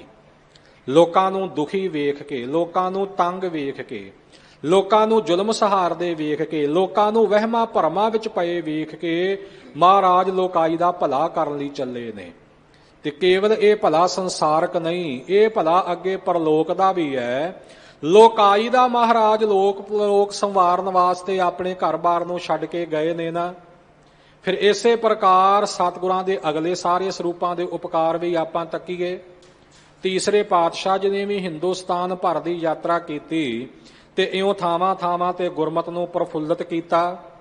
ਪੰਜਵੇਂ ਪਾਤਸ਼ਾਹ ਜੀ ਕੇ ਮਹਾਨ ਉਪਕਾਰ, ਸੱਚਖੰਡ ਸ੍ਰੀ ਹਰਿਮੰਦਰ ਸਾਹਿਬ ਜੀ ਵਰਗਾ ਕੇਂਦਰੀ ਅਸਥਾਨ, ਤੇ ਸਭ ਤੋਂ ਵੱਡਾ ਉਪਕਾਰ ਸਾਰੀ ਬਾਣੀ ਇਕੱਤਰ ਕਰਕੇ ਸ੍ਰੀ ਗੁਰੂ ਗ੍ਰੰਥ ਸਾਹਿਬ ਜੀ ਕੇ ਸਰੂਪ ਦੀ ਸੰਪਾਦਨਾ। ਕਿੱਡਾ ਵੱਡਾ ਇਹ ਉਪਕਾਰ ਹੈ। ਫਿਰ ਸਾਡੇ ਭਲੇ ਲਈ, ਸਾਨੂੰ ਜ਼ੁਲਮਾਂ ਤੋਂ ਬਚਾਉਣ ਲਈ ਆਪਣੇ ਸਰੀਰ ਤੇ ਜ਼ੁਲਮ ਝੱਲੇ ਔਰ ਇਸ ਪ੍ਰਕਾਰ ਅਦੁੱਤੀ ਸ਼ਹਾਦਤ ਪ੍ਰਾਪਤ ਕੀਤੀ। ਅਨੇਕਾਂ ਕਸ਼ਟ ਝੱਲ ਕੇ ਗੁਰੂ ਕੇ ਪਰ ਉਪਕਾਰ। ਧੰਨ ਸ੍ਰੀ ਗੁਰੂ ਹਰਿਕ੍ਰਿਸ਼ਨ ਸਾਹਿਬ ਜੀ ਕੇ ਪਰ ਉਪਕਾਰ ਹੀ ਨੇ ਨਾ, ਕਿ ਇੱਥੇ ਦਿੱਲੀ ਵਿੱਚ ਆ ਕੇ ਕਿੰਨਿਆਂ ਰੋਗੀਆਂ ਨੂੰ ਅਰੋਗਤਾ ਬਖਸ਼ਿਸ਼ ਕੀਤੀ ਮਹਾਰਾਜ ਜੀ ਨੇ। 9ਵੇਂ ਪਾਤਸ਼ਾਹ ਨੇ ਸੀਸ ਕੁਰਬਾਨ ਕੀਤਾ, 10ਵੇਂ ਪਾਤਸ਼ਾਹ ਨੇ ਸਰਬੰਸ ਕੁਰਬਾਨ ਕਰ ਦਿੱਤਾ। ਇਹ ਸੰਸਾਰਕ ਉਪਕਾਰ ਵੀ ਨੇ ਤੇ ਇਹ ਅਧਿਆਤਮਿਕ ਉਪਕਾਰ ਵੀ ਨੇ। ਪਰ ਉਪਕਾਰ, ਅਨੇਕਾਂ ਪਰ ਉਪਕਾਰ ਮਹਾਰਾਜ ਜੀ ਨੇ ਸਾਡੇ ਉੱਪਰ ਕੀਤੇ। ਸਭ ਤੋਂ ਵੱਡਾ ਉਪਕਾਰ ਕੇ ਮਨਾਂ ਵਿੱਚੋਂ ਔਗਣ ਦੂਰ ਕਰਕੇ ਸ਼ੁਭ ਗੁਣਾਂ ਦੀ ਦਾਤ ਬਖਸ਼ਿਸ਼ ਕਰਨੀ, ਨਾਮ ਦੇ ਵਿੱਚ ਜੋੜ ਦੇਣਾ, ਪੁੰਨ ਬਹੁ ਕੀਆ। ਇਹ ਮਹਾਰਾਜ ਜੀ ਨੇ ਬੜਾ ਪੁੰਨ ਦਾ ਕਰਮ ਕੀਤਾ ਸਾਡੇ ਉੱਪਰ। ਭਉ ਦੁੱਤਰ ਤਾਰ ਪਰਾਡੇ। ਇੱਕ ਤਾਂ ਸਾਨੂੰ ਜਿਹੜਾ ਭਉ ਡਰ ਸੀ ਨਾ ਜਨਮ ਮਰਨ ਦਾ, ਇਹਦੇ ਤੋਂ ਪਾਰ ਕਰ ਲਿਆ।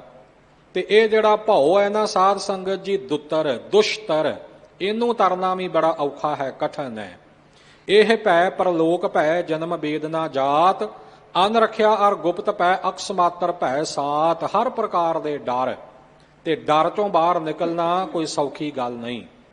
ਮਨ ਤਨ ਅੰਤਰ ਪ੍ਰਭੂ ਤੇ ਆਇਆ, ਗੁਰ ਪੂਰੈ ਡਰ ਸਗਲ ਚੁਕਾਇਆ। ਜਦੋਂ ਗੁਰੂ ਕੇ ਬਖਸ਼ੇ ਨਾਮ ਮੰਤਰ ਨੂੰ ਹਿਰਦੇ ਵਿੱਚ ਵਸਾ ਕੇ ਮਨ ਤਨ ਅੰਦਰ ਪ੍ਰਭੂ ਪਰਮਾਤਮਾ ਨੂੰ ਧਿਆਇਆ ਹੈ, ਤਾਂ ਪੂਰਿਆਂ ਗੁਰਾਂ ਨੇ ਸਾਰੀ ਡਰ ਮੇਟ ਦਿੱਤੇ, ਕੋਈ ਡਰ ਰਹਿਣ ਨਹੀਂ ਦਿੱਤਾ। ਪ੍ਰਭ ਕੀ ਸਰਣ ਸਗਲ ਭੈ ਲਾਥੇ, ਦੁਖ ਬਿਨਸੇ ਸੁਖ ਪਾਇਆ। ਦਇਆਲ ਹੋਆ ਪਾਰ ਬ੍ਰਹਮ ਸੁਆਮੀ, ਪੂਰਾ ਸਤਿਗੁਰ ਧਿਆਇਆ। ਇਉਂ ਹਰ ਪ੍ਰਕਾਰ ਦੇ ਡਰ ਤੋਂ ਵੀ ਆਪਣੇ ਸਿੱਖ ਨੂੰ ਉੱਪਰ ਚੁੱਕ ਲਿਆ। ਤੇ ਦੁੱਤਰ ਦੁਸ਼ਤਰ ਕਠਨ ਹੈ ਤਰਨਾ ਜਿਸ ਸੰਸਾਰ ਸਾਗਰ ਦਾ। ਦੁਨੀਆ ਨੂੰ ਤਰਨਾ ਬੜਾ ਕਠਨ ਹੈ। ਮਹਾਰਾਜ ਨੇ ਕਿਰਪਾ ਕੀਤੀ, ਪਾਰ ਪਰਾਡੇ, ਪਾਰ ਦੇ ਜਿਹੜਾ ਪਰਲਾ ਕਿਨਾਰਾ ਸੀ ਨਾ ਸੰਸਾਰ ਸਾਗਰ ਦਾ ਮੁਕਤੀ ਰੂਪੀ, ਉਹਦੇ ਤੇ ਪਰਾਡੇ ਪਹੁੰਚਾ ਦਿੱਤਾ, ਪਾਰ ਉਤਾਰਾ ਕਰ ਦਿੱਤਾ, ਸੰਸਾਰ ਸਾਗਰ ਤੋਂ ਤਾਰ ਲਿਆ। ਜਿਨ ਕੋ ਪ੍ਰੀਤ ਹਿਰਦੈ ਹਰ ਨਾਹੀ। ਪਰ ਭਾਈ ਦੁਨੀਆ ਦੇ ਉਹ ਲੋਕ ਜਿਨ੍ਹਾਂ ਦੇ ਹਿਰਦੇ ਵਿੱਚ ਅਕਾਲ ਪੁਰਖ ਵਾਹਿਗੁਰੂ ਕੀ ਪ੍ਰੀਤੀ ਨਹੀਂ, ਪ੍ਰਮਾਤਮਾ ਦੇ ਨਾਮ ਦਾ ਪਿਆਰ ਨਹੀਂ, ਤਿਨ ਕੂਰੇ ਗਾਡਨ ਗਾਡੇ। ਉਹਨਾਂ ਨੇ ਝੂਠੀਆਂ ਹੀ ਗੰਢਾਂ ਗੰਢੀਆਂ ਹੋਈਆਂ ਨੇ, ਸੰਸਾਰ ਦੇ ਅੰਦਰ ਝੂਠੇ ਹੀ ਆਪਣੇ ਜੋੜ ਮੇਲ ਬਣਾਏ ਹੋਏ ਨੇ। ਸਭ ਤੋਂ ਪਹਿਲਾਂ ਸਾਧ ਸੰਗਤ ਜੀ ਆਪਾਂ ਜੇ ਵਿਚਾਰ ਕਰੀਏ, ਸਾਡਾ ਗੰਢ, ਸਾਡਾ ਜੋੜ, ਸਾਡੀ ਸੁਰਤ ਦਾ ਜੋੜ ਪਿਆ ਹੈ ਆਪਣੇ ਸਰੀਰ ਦੇ ਨਾਲ। ਸਰੀਰਾਂ ਦਾ ਮੋਹ ਹੈ ਸਾਡੇ ਮਨਾਂ ਅੰਦਰ, ਤੇ ਇਹ ਕੇਵਲ ਸਾਡੇ ਮਨੁੱਖਾਂ ਦੇ ਮਨਾਂ ਵਿੱਚ ਹੀ ਨਹੀਂ, ਬਲਕਿ ਜੋ ਜੋ ਜੂਨੀ ਆਇਓ ਤਿਹ ਤਿਹ ਉਰਜਾਇਓ। ਜੀਵ ਜਿਹੜੀ ਜਿਹੜੀ ਜੂਨ ਵਿੱਚ ਵੀ ਆਇਆ ਨਾ, ਉਸੇ ਸਰੀਰ ਦੇ ਮੋਹ ਵਿੱਚ ਉਹ ਉਲਝ ਕੇ ਰਹਿ ਗਿਆ। ਆ ਨਿੱਕੇ ਨਿੱਕੇ ਕੀੜੇ ਮਕੌੜੇ ਹੀ ਆਪਾਂ ਵੇਖੀਏ ਧਰਤੀ ਤੇ ਰੇਂਗ ਕੇ ਚੱਲਣ ਵਾਲੇ, ਥੋੜਾ ਜਿਹਾ ਜਾਨ ਦਾ ਖਤਰਾ ਮਹਿਸੂਸ ਹੋਵੇ ਤਾਂ ਕਿਵੇਂ ਜਾਨ ਬਚਾਉਣ ਵਾਸਤੇ ਦੌੜਦੇ ਨੇ, ਭੱਜਦੇ ਨੇ। ਹਰ ਕਿਸੇ ਨੂੰ ਜਾਨ ਪਿਆਰੀ, ਕੀੜੀ ਤੋਂ ਲੈ ਕੇ ਹਾਥੀ ਤੱਕ ਸਾਰੇ ਜੀਵ, ਭਾਵ ਕਿ ਜਿਸ ਵੀ ਜੂਨ ਵਿੱਚ ਆਏ, ਭਾਵੇਂ ਉਹ ਕਿੱਡੀ ਵੀ ਦੁਖਦਾਈ ਜੂਨ ਹੈ, ਉਹਨਾਂ ਦਾ ਉਸੇ ਆਪਣੇ ਸਰੀਰ ਦੇ ਨਾਲ ਹੀ ਮੋਹ ਲੱਗ ਜਾਂਦਾ ਹੈ। ਤੇ ਜਿਹੜਾ ਮਨੁੱਖਾ ਸਰੀਰ ਹੈ, ਇਹ ਤਾਂ ਹਾਈ ਸਾਰੀਆਂ ਜੂਨਾਂ ਚੋਂ ਸ਼੍ਰੋਮਣੀ, ਤੇ ਸਭ ਤੋਂ ਪਹਿਲਾਂ ਸਾਡਾ ਜਿਹੜਾ ਗੰਢ ਪਿਆ ਇਸ ਸਰੀਰ ਦੇ ਨਾਲ ਪਿਆ। ਫਿਰ ਮਾਤਾ ਪਿਤਾ ਦਾ ਮੋਹ ਹੈ, ਇਸੇ ਤਰ੍ਹਾਂ ਭਰਾਵਾਂ ਭੈਣਾਂ ਦਾ, ਹੋਰ ਸਾਕ ਸੰਬੰਧੀਆਂ ਦਾ, ਇਸਤਰੀ ਦਾ, ਪੁੱਤਰਾਂ ਧੀਆਂ ਦਾ ਮੋਹ ਆਪਾਂ ਇਸ ਗੰਢਣ ਵਿੱਚ ਗੰਢੇ ਹੋਏ ਆ। ਫਿਰ ਜ਼ਮੀਨਾਂ, ਜਾਇਦਾਦਾਂ, ਧਨ ਦੌਲਤ, ਅਨੇਕਾਂ ਪਦਾਰਥ, ਉਹਨਾਂ ਦਾ ਪ੍ਰੇਮ, ਉਹਨਾਂ ਦਾ ਮੋਹ ਸਾਡੇ ਮਨਾਂ ਵਿੱਚ ਵਸਦਾ ਪਿਆ ਹੈ। ਇਉਂ ਕੂਰੇ ਗੰਢਨ ਗਾਢੇ, ਜਿਹੜੇ ਕੂੜੀਆਂ ਹੀ ਗੰਢਾਂ ਜਿਹੜੀਆਂ ਆਪਾਂ ਗੰਢੀਆਂ ਹੋਈਆਂ ਨੇ, ਗਾਢਨ ਜੋੜ ਮੇਲ ਜਿਹੜੇ ਇੱਕ ਦੂਜੇ ਨਾਲ, ਕੂੜੇ ਝੂਠੇ ਹੀ ਆਪਾਂ ਗੰਢੇ ਹੋਏ ਹੈ, ਕਿਉਂਕਿ ਕੁਝ ਵੀ ਤਾਂ ਸਾਥ ਚੱਲਣ ਵਾਲਾ ਨਹੀਂ। ਪਹਿਲੀ ਗੱਲ ਕਿ ਦੁਨੀਆ ਤੇ ਸਾਡੇ ਜਿਉਂਦਿਆਂ ਹੀ ਧਨ ਦੌਲਤ ਵੀ ਸਾਡਾ ਸਾਥ ਛੱਡ ਸਕਦਾ ਹੈ, ਰਿਸ਼ਤੇਦਾਰ ਸਕੇ ਸੰਬੰਧੀ ਵੀ ਛੱਡ ਸਕਦੇ ਨੇ, ਤੇ ਜਦੋਂ ਆਪਾਂ ਦੁਨੀਆ ਤੋਂ ਜਾਣਾ ਹੈ ਆਪਾਂ ਸਾਰਿਆਂ ਨੂੰ ਛੱਡ ਕੇ ਚਲਿਆ ਜਾਣਾ ਹੈ। ਇਸ ਤਨ ਧਨ ਕੀ ਕਮਨ ਵਡਾਈ, ਧਰਨ ਪਰੈ ਉਰਵਾਰ ਨਾ ਜਾਈ। ਕੀ ਵਡਿਆਈ ਹੈ ਤਨ ਸਰੀਰ ਦੀ, ਭਾਵੇਂ ਸਰੀਰ ਆਪਣਾ, ਭਾਵੇਂ ਆਪਣੇ ਸੰਬੰਧੀਆਂ ਦਾ, ਤੇ ਧਨ ਭਾਵੇਂ ਉਹ ਨਕਦੀ ਹੈ ਤੇ ਭਾਵੇਂ ਜਾਇਦਾਦਾਂ ਦੇ ਰੂਪ ਵਿੱਚ ਹੈ। ਕੀ ਵਡਿਆਈ ਹੈ, ਜਦੋਂ ਜਾਵਾਂਗੇ ਧਰਤੀ ਤੇ ਪਿਆ ਹੀ ਰਹਿ ਜਾਵੇਗਾ, ਨਾਲ ਨਹੀਂ ਚੱਲੇਗਾ। ਸੋ ਇਸ ਪ੍ਰਕਾਰ ਝੂਠੇ ਹੀ ਗੰਢਣ ਗੰਢੇ ਹੋਏ ਨੇ, ਜਿਨ੍ਹਾਂ ਦੇ ਹਿਰਦੇ ਵਿੱਚ ਪਰਮਾਤਮਾ ਦੀ ਪ੍ਰੀਤੀ ਨਹੀਂ, ਵਾਹਿਗੁਰੂ ਕੇ ਨਾਮ ਦੀ ਪ੍ਰੀਤਤਾ ਨਹੀਂ, ਹੋਰਨਾਂ ਪ੍ਰੀਤਾਂ ਵਿੱਚ ਮਨ ਖਚਿਤ ਹੋ ਰਿਹਾ ਹੈ। ਜਗਤ ਮੈਂ ਝੂਠੀ ਦੇਖੀ ਪ੍ਰੀਤ, ਆਪਣੇ ਹੀ ਸੁਖ ਸਿਉ ਸਭ ਲਾਗੇ, ਕਿਆ ਦਾਰਾ ਕਿਆ ਮੀਤ, ਮੇਰੋ ਮੇਰੋ ਸਭੈ ਕਹਿਤ ਹੈ, ਹਿਤ ਸਿਉ ਬਾਂਧਿਓ ਚੀਤ, ਅੰਤ ਕਾਲ ਸੰਗੀ ਨਹਿ ਕੋਊ, ਇਹ ਅਚਰਜ ਹੈ ਰੀਤ। ਇਉਂ ਕਰੂੜੇ ਸੰਬੰਧਾਂ ਦੇ ਵਿੱਚ ਹੀ ਇਹ ਜੀਵ ਜਿਹੜਾ ਗੰਢਿਆ ਹੋਇਆ ਝੂਠ ਦੇ ਮਗਰ ਹੀ ਲੱਗਾ ਹੋਇਆ ਹੈ। ਜੋ ਪਾਣੀ ਕਾਗਜ਼ ਬਿਨਸ ਜਾਤ ਹੈ, ਜਿਵੇਂ ਪਾਣੀ ਵਿੱਚ ਰੱਖਿਆ ਹੋਇਆ ਕਾਗਜ਼ ਪਲਾਂ ਦੇ ਵਿੱਚ ਹੀ ਗਲ ਜਾਂਦਾ ਹੈ ਤੇ ਖਤਮ ਹੋ ਜਾਂਦਾ ਹੈ, ਨਾਸ ਹੋ ਜਾਂਦਾ ਹੈ। ਤਿਉ ਮਨਮੁਖ ਗਰਭ ਗਲਾਡੇ, ਇਸੇ ਤਰ੍ਹਾਂ ਜਿਹੜੇ ਮਨਮੁਖ ਨੇ ਨਾ ਉਹ ਗਰਭ ਦੇ ਵਿੱਚ ਹੀ ਗਲਾਡੇ ਗਲ ਜਾਂਦੇ ਨੇ। ਮਨਮੁਖ ਜਿਨ੍ਹਾਂ ਨੇ ਆਪਣੇ ਮਨ ਨੂੰ ਹੀ ਮੁੱਖ ਰੱਖਿਆ ਹੋਇਆ ਹੈ, ਗੁਰੂ ਕੇ ਬਚਨ ਦੀ ਪ੍ਰਵਾਹ ਨਹੀਂ, ਜੋ ਖਿਆਲਾਤ ਮਨ ਵਿੱਚ ਆਏ ਉਹਨਾਂ ਦੇ ਮਗਰ ਹੀ ਚੱਲ ਪਏ। ਇੱਕ ਬੜੀ ਸਾਧ ਸੰਗਤ ਜੀ ਅੱਜ ਦੇ ਸਮੇਂ ਵਿੱਚ ਗੱਲ ਕਹੀ ਜਾਂਦੀ ਹੈ ਕਿ ਕਿਸੇ ਦੀ ਨਾ ਸੁਣੋ ਜੀ, ਆਪਣੇ ਮਨ ਦੀ ਸੁਣੋ। ਕਿੱਡੀ ਗਲਤ ਗੱਲ ਹੈ। ਮਨ ਚੰਚਲ, ਮਨ ਲਾਲਚੀ, ਮਨ ਲੋਭੀ, ਮਨ ਲਾਲਚੀ, ਮਨ ਚੰਚਲ, ਮਨ ਚੋਰ, ਮਨ ਦੇ ਮਗਰ ਨਾ ਲੱਗੀ ਹੈ ਪਲਕ ਪਲਕ ਮਨ ਹੋਰ। ਵਿਦਵਾਨਾਂ ਨੇ ਤਾਂ ਸਾਨੂੰ ਇਹ ਸਮਝਾਇਆ ਹੈ। ਅਸੀਂ ਕਹੀ ਜਾਂਦੇ ਆ ਕਿ ਸੁਣੋ ਸਭ ਦੀ ਤੇ ਕਰੋ ਆਪਣੇ ਮਨ ਦੀ। ਨਹੀਂ, ਇਹ ਮਨ ਸਾਨੂੰ ਵਿਕਾਰਾਂ ਵੱਲ ਭਰਮਾਉਂਦਾ ਹੈ, ਮਨ ਪੁੱਠੇ ਪਾਸੇ ਚਲਾਉਂਦਾ ਹੈ, ਉਲਟ ਪਾਸੇ ਚਲਾਉਂਦਾ ਹੈ। ਮਨ ਦੀ ਨਾ ਸੁਣੋ, ਜੇ ਸੁਣਨੀ ਹੈ ਤਾਂ ਅੰਤਰ ਆਤਮੇ ਦੀ ਸੁਣੋ, ਕਿਉਂਕਿ ਜਿਹੜਾ ਅੰਤਰ ਆਤਮਾ ਹੈ ਨਾ ਉਹ ਸਾਨੂੰ ਗਲਤ ਰਾਹੇ ਜਾਣ ਤੋਂ ਰੋਕਦਾ ਹੈ, ਉਹ ਨਹੀਂ ਗਲਤ ਸਿੱਖਿਆ ਸਾਨੂੰ ਦਿੰਦਾ। ਕਈ ਵਾਰ ਇੱਕ ਗਲਤ ਵਿਚਾਰ ਸਾਡੇ ਮਨ ਵਿੱਚ ਪੈਦਾ ਹੁੰਦਾ ਕਿ ਐਦਾਂ ਕਰ ਲਈਏ, ਪਰ ਅੰਦਰੋਂ ਹੀ ਇੱਕ ਆਵਾਜ਼ ਆਉਂਦੀ ਹੈ ਕਿ ਨਹੀਂ, ਏਦਾਂ ਕਰਨਾ ਯੋਗ ਨਹੀਂ। ਮਨੁੱਖ ਉਧੇੜ ਬੁਣ ਵਿੱਚ ਲੱਗ ਜਾਂਦਾ ਹੈ, ਸੋਚਾਂ ਵਿੱਚ ਪੈ ਜਾਂਦਾ, ਕਰਾਂ ਕਿ ਨਾ ਕਰਾਂ। ਇੱਕ ਆਵਾਜ਼ ਆਉਂਦੀ ਹੈ, ਵੇਖੀ ਜਾਓ ਜੋ ਹੋਊ, ਕਰ ਲਵਾਂ ਮੈਂ ਆਹ ਕੰਮ। ਪਰ ਦੂਸਰੇ ਪਾਸੇ ਇੱਕ ਸੋਚ ਆਉਂਦੀ ਹੈ ਕਿ ਨਹੀਂ, ਇਹ ਕੰਮ ਠੀਕ ਨਹੀਂ, ਨਹੀਂ ਕਰਨਾ ਚਾਹੀਦਾ। ਮਨ ਪ੍ਰੇਰ ਰਿਹਾ ਕਿ ਕਰ ਲਾ ਤਗੜਾ ਹੋ ਕੇ, ਪ੍ਰਵਾਹ ਹੀ ਕੋਈ ਨਹੀਂ। ਪਰ ਜਿਹੜੀ ਜ਼ਮੀਰ ਹੈ, ਜਿਹੜੀ ਅੰਤਰ ਆਤਮਾ, ਉਹ ਪ੍ਰੇਰਦੀ ਹੈ ਕਿ ਇਹ ਕੰਮ ਗਲਤ ਹੈ, ਭੁੱਲ ਕੇ ਵੀ ਨਾ ਕਰੀ।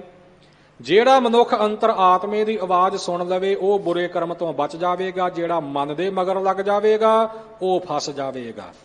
ਜਿਸ ਨੇ ਮਨ ਨੂੰ ਮੁੱਖ ਰੱਖਿਆ ਮਹਾਰਾਜ ਉਸ ਨੂੰ ਮਨਮੁਖ ਕਹਿੰਦੇ ਨੇ। ਜਿਵੇਂ ਪਾਣੀ ਦੇ ਵਿੱਚ ਪਾਇਆ ਹੋਇਆ ਕਾਗਜ਼ ਗਲ ਜਾਂਦਾ ਹੈ ਨਾ, ਇਉਂ ਮਨਮੁਖ ਜਿਹੜੇ ਨੇ ਵਾਰ-ਵਾਰ ਗਰਭ ਦੇ ਵਿੱਚ ਹੀ ਗਲਦੇ ਰਹਿੰਦੇ ਐ, ਵਾਰ-ਵਾਰ ਗਰਭ ਜੂਨੀ ਵਿੱਚ ਆਉਣਾ ਪੈਂਦਾ ਹੈ, ਕਦੇ ਮਨੁੱਖਾ ਜੂਨ ਵਿੱਚ, ਕਦੇ ਕਿਸੇ ਹੋਰ ਜੂਨਾਂ ਵਿੱਚ। ਤੇ ਕਈ ਵਾਰ ਐਸਾ ਵੀ ਹੁੰਦਾ ਕਿ ਗਰਭ ਜੋਨੀ ਵਿੱਚ ਆਏ ਪਰ ਸਰੀਰ ਅੰਦਰ ਹੀ ਗਲ ਸੜ ਗਿਆ, ਜਨਮ ਲੈਣਾ ਵੀ ਨਸੀਬ ਨਾ ਹੋਇਆ। ਇਉਂ ਆਉਣ ਜਾਣ ਦਾ ਗੇੜਾ ਤੇ ਗਰਭ ਦੇ ਵਿੱਚ ਹੀ ਗਲ ਜਾਣਾ, ਇਹ ਮਨਮੁਖਾਂ ਦੀ ਹਾਲਤ ਰਹਿੰਦੀ ਹੈ।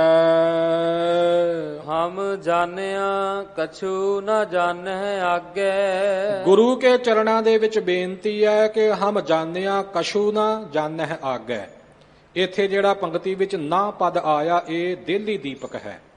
ਦੇਲੀ ਦੀਪਕ ਤੋਂ ਭਾਵ ਕਿ ਜਿਹੜਾ ਦਹਲੀਜ਼ ਉੱਪਰ ਦੀਵਾ ਬਾਲਿਆ ਜਾਵੇ, ਜਾਂ ਅੱਜ ਕੱਲ ਦੇ ਸਮੇਂ ਮੁਤਾਬਕ ਕਹਿ ਲਈਏ ਕਿ ਬਲਬ ਜਗਾਇਆ ਜਾਵੇ, ਉਹਦਾ ਚਾਨਣ ਅੰਦਰ ਵੀ ਹੁੰਦਾ ਤੇ ਬਾਹਰ ਵੀ ਹੁੰਦਾ ਹੈ।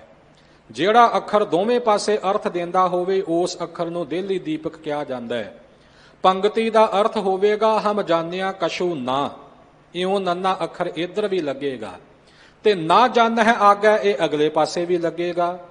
ਮਹਾਰਾਜ ਅਸੀਂ ਪਹਿਲਾਂ ਵੀ ਕੁਝ ਨਹੀਂ ਸੀ ਜਾਣਿਆ, ਪਹਿਲਾਂ ਵੀ ਕੁਝ ਨਹੀਂ ਸੀ ਜਾਣਦੇ। ਨਾ ਜਾਣੈ ਹੈ ਆਗਾ ਆਪ ਜੀ ਕੀ ਕਿਰਪਾ ਤੋਂ ਬਿਨਾਂ ਅੱਗੇ ਦਾ ਵੀ ਆਪਾਂ ਕੁਝ ਨਹੀਂ ਜਾਣਦੇ। ਹਮ ਜਾਣਿਆ ਕਛੂ ਨਾ, ਅਸੀਂ ਨਹੀਂ ਜਾਣਦੇ ਕਿ ਆਪਾਂ ਕਿੰਨਾ ਜਨਮਾਂ ਵਿੱਚੋਂ ਭਰਮ ਦੇ ਭਟਕਦੇ ਆਏ ਆ। ਤੇ ਨਾ ਜਾਣੈ ਹੈ ਆਗਾ, ਅੱਗੇ ਜਾ ਕੇ ਸਾਡੇ ਨਾਲ ਕੀ ਹੋਵੇਗਾ ਆਪਾਂ ਇਹ ਵੀ ਨਹੀਂ ਜਾਣਦੇ।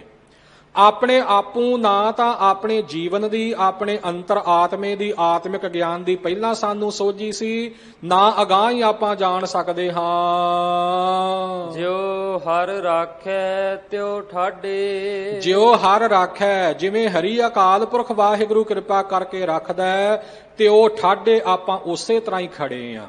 ਆਪਣੀ ਸਿਆਣਪ ਕੁਝ ਨਹੀਂ, ਆਪਣੀ ਚਤਰਾਈ ਕੁਝ ਨਹੀਂ। ਜਿਵੇਂ ਅਕਾਲ ਪੁਰਖ ਵਾਹਿਗੁਰੂ, ਜਿਉਂ ਰਾਮ ਰਾਖੈ ਤਿਉਂ ਰਹੀਐ ਰੇ ਭਾਈ। ਜਿਵੇਂ ਵਾਹਿਗੁਰੂ ਰੱਖਦਾ, ਜਹ ਬੈਸਾਲੈ ਤਹ ਬੈਸੈ ਸੁਆਮੀ, ਜਹ ਭੇਜੈ ਤਹ ਜਾਵਾ। ਮੇਰੇ ਹਰ ਜੀਓ ਸਭ ਕੋ ਤੇਰਾ ਵਸ, ਅਸਾਂ ਜੋਰ ਨਾਹੀਂ ਜੇ ਕਿਛ ਕਰ ਹਮ ਸਾਕਹਿ, ਜਿਉ ਭਾਵੈ ਤਿਵੈ ਬਖਸ਼। ਆਪਣੇ ਆਪ ਅਸੀਂ ਕੁਝ ਵੀ ਨਹੀਂ ਜਾਣਦੇ। ਜਿਵੇਂ ਅਕਾਲ ਪੁਰਖ ਵਾਹਿਗੁਰੂ ਜੀ ਆਪ ਸਾਨੂੰ ਰੱਖਦੇ ਹੋ, ਆਪਾਂ ਉਵੇਂ ਖੜੇ ਆ। ਹਮ ਭੂਲ ਚੂਕ ਗੁਰ ਕਿਰਪਾ ਧਾਰਹੁ, ਮਹਾਰਾਜ ਆਪਾਂ ਭੁੱਲੇ ਹੋਏ ਆ ਜਨਮਾਂ ਜਨਮਾਂਤਰਾਂ ਤੋਂ, ਤੇ ਇਹਨਾਂ ਭੁੱਲਾਂ ਵਿੱਚ ਪੈ ਕੇ ਜੀਵਨ ਦੇ ਅਸਲੀ ਆਨੰਦ ਤੋਂ ਆਪਾਂ ਚੁੱਕ ਜਾਂਦੇ ਆ। ਸਾਡੇ ਭੁੱਲਿਆਂ ਚੁੱਕਿਆਂ ਦੇ ਉੱਪਰ ਇਹ ਸਤਿਗੁਰੂ ਸੱਚੇ ਪਾਤਸ਼ਾਹ ਜੀ ਕਿਰਪਾ ਧਾਰਨ ਕਰੋ, ਸਾਡੇ ਤੇ ਮਿਹਰ ਕਰੋ। ਜਨ ਨਾਨਕ ਕੁਤਰੇ ਕਾਂਡੇ। ਮਹਾਰਾਜ ਜਨ ਨਾਨਕ ਕੁਤਰੇ ਕਾਂਡੇ। ਨਾਨਕ ਧੰਨ ਸ੍ਰੀ ਗੁਰੂ ਨਾਨਕ ਦੇਵ ਜੀ ਕੇ ਚੌਥੇ ਸਰੂਪ ਸਤਿਗੁਰੂ ਰਾਮਦਾਸ ਜੀ ਫਰਮਾਨ ਕਰਦੇ ਕਿ ਅਸੀਂ ਆਪ ਜੀ ਕੇ ਦਰ ਦੇ ਜਨ, ਆਪ ਜੀ ਕੇ ਦਾਸ, ਕੁਤਰੇ ਕਾਂਡੇ ਆਪ ਜੀ ਕੇ ਦਰ ਕੇ ਕੂਕਰ ਕਹੇ ਜਾਂਦੇ हैं। कुतरे कुत्ते कूकर कहे जाने आप जी के दर ते, हम कूकर तेरा दरबार, भौकह आगे बदन पसार। जन नानक कुतरे काढे। महाराज को तरे ਆਪਾਂ ਤਰਨ ਤੋਂ ਰਹਿਤ ਸਾਂ, ਨਹੀਂ ਸੀ ਸਾਡੇ ਕੋ ਤਰਿਆ ਜਾਂਦਾ ਸੰਸਾਰ ਸਾਗਰ। ਕੋ ਤਰੇ ਨਹੀਂ ਸੀ ਤਰ ਸਕਦੇ ਆਪਾਂ ਇਹਨਾਂ ਵਿਸ਼ਿਆਂ ਵਿਕਾਰਾਂ ਨੂੰ, ਕਾਢੇ ਆਪ ਜੀ ਨੇ ਕਿਰਪਾ ਕਰਕੇ ਕੱਢ ਲਿਆ। ਆਪ ਜੀ ਕੇ ਚਰਨਾਂ ਦੇ ਆਪਾਂ ਕੂਕਰ ਕਹੇ ਜਾਂਦੇ ਆ। ਜਿਵੇਂ ਮਾਲਕ ਆਪਣੇ ਕੂਕਰ ਦਾ ਹਰ ਪ੍ਰਕਾਰ ਦਾ ਖਿਆਲ ਰੱਖਦਾ ਹੈ ਨਾ, ਮਹਾਰਾਜ ਅਸੀਂ ਵੀ ਆਪ ਜੀ ਕੇ ਦਰ ਦੇ ਕੂਕਰ ਆ। ਕਿਰਪਾ ਕਰਕੇ ਆਪ ਹੀ ਸਾਡਾ ਖਿਆਲ ਕਰੋ, ਆਪ ਹੀ ਸਾਡੇ ਤੇ ਰਹਿਮਤ ਕਰੋ ਤੇ ਸਾਨੂੰ ਹਰ ਪ੍ਰਕਾਰ ਦੇ ਦੁੱਖਾਂ ਤੋਂ ਬਚਾ ਲਓ। ਸੋ ਇਹ ਸਤਿਗੁਰੂ ਮਹਾਰਾਜ ਜੀ ਨੇ ਕਿਰਪਾ ਕਰਕੇ ਆਪਾਂ ਨੂੰ ਸ਼ੁਭ ਉਪਦੇਸ਼ ਬਖਸ਼ਿਸ਼ ਕੀਤਾ ਹੈ। ਮਨਮੁਖਾਂ ਦੀ ਹਾਲਤ ਕੇ ਜਨਮ ਮਰਨ ਦੇ ਗੇੜੇ ਵਿੱਚ ਪਏ ਰਹਿੰਦੇ ਹੈ, ਪਰ ਜੇ ਗੁਰੂ ਕੀ ਕਿਰਪਾ ਹੋ ਜਾਵੇ, ਗੁਰੂ ਕੇ ਲੜ ਲੱਗ ਜਾਈਏ ਤਾਂ ਸਤਿਗੁਰੂ ਸੱਚੇ ਪਾਤਸ਼ਾਹ ਜੀ ਕਿਰਪਾ ਕਰਕੇ ਮਨ ਦਾ ਟਿਕਾ ਬਖਸ਼ਿਸ਼ ਕਰ ਦਿੰਦੇ ਹੈ। ਜਦੋਂ ਮਨ ਦਾ ਟਿਕਾ ਆ ਜਾਵੇ ਤਾਂ ਹਰ ਜੀਉ ਨਿਰਮਲ ਨਿਰਮਲਾ, ਨਿਰਮਲ ਮਨ ਵਾਸਾ। ਵਾਹਿਗੁਰੂ ਕਾ ਪ੍ਰਤੱਖ ਨਿਵਾਸ ਜਿਹੜਾ ਹੈ ਇਹ ਹਿਰਦੇ ਵਿੱਚ ਹੋ ਜਾਂਦਾ ਹੈ। ਹਜ਼ੂਰ ਕਿਰਪਾ ਕਰਨ, ਗੁਰ ਚਰਨਾਂ ਨਾਲ ਸਾਡੀ ਪ੍ਰੀਤ ਬਣੇ। ਦੇਹ ਧਾਰੀਆਂ ਦੰਭੀਆਂ ਪਖੰਡੀਆਂ ਦਾ ਖਹਿੜਾ ਛੱਡ ਕੇ ਪੂਰੇ ਗੁਰੂ ਕੇ ਆਪਾਂ ਚਰਣੀ ਲੱਗੀਏ। ਅੰਮ੍ਰਿਤ ਧਾਰੀ ਹੋਈਏ, ਪੰਜ ਕਕਾਰਾਂ ਦੀ ਰਹਿਤ ਵਿੱਚ ਤਿਆਰ ਬਰ ਤਿਆਰ ਹੋਈਏ। ਵਾਹਿਗੁਰੂ ਕੇ ਪਰਮ ਪਵਿੱਤਰ ਨਾਮ ਨਾਲ ਜੁੜੀਏ, ਗੁਰਬਾਣੀ ਕੇ ਨਿਤ ਨੇਮੀ ਬਣੀਏ, ਜਿਸ ਕਰਕੇ ਗੁਰੂ ਕੀ ਬਖਸ਼ਿਸ਼ ਪ੍ਰਾਪਤ ਕਰਕੇ ਆਪਾਂ ਇਹ ਲੋਕ ਸੁਖੀਏ ਪਰਲੋਕ ਸੁਹੇਲੇ ਹੋ ਸਕਾਂਗੇ। ਬਹੁਤ ਬਹੁਤ ਧੰਨਵਾਦ ਦਿੱਲੀ ਗੁਰਦੁਆਰਾ ਪ੍ਰਬੰਧਕ ਕਮੇਟੀ, ਧਰਮ ਪ੍ਰਚਾਰ ਕਮੇਟੀ ਦਾ, ਸਾਡੇ ਪਰਮ ਸਤਿਕਾਰਯੋਗ ਸਿੰਘ ਸਾਹਿਬ ਗਿਆਨੀ ਰਣਜੀਤ ਸਿੰਘ ਜੀ, ਸਾਰੀਆਂ ਸੰਗਤਾਂ ਦਾ ਧੰਨਵਾਦ। ਸਭ ਤੋਂ ਵਧੇਕ ਕੋਟਾਨ ਕੋਟ ਸ਼ੁਕਰਾਨਾ ਜੁਗੋ ਜੁਗ ਅਟਲ ਸ੍ਰੀ ਗੁਰੂ ਗ੍ਰੰਥ ਸਾਹਿਬ ਸੱਚੇ ਪਾਤਸ਼ਾਹ ਜੀ ਕਾ। ਵਿਚਾਰ ਕਰਦੇ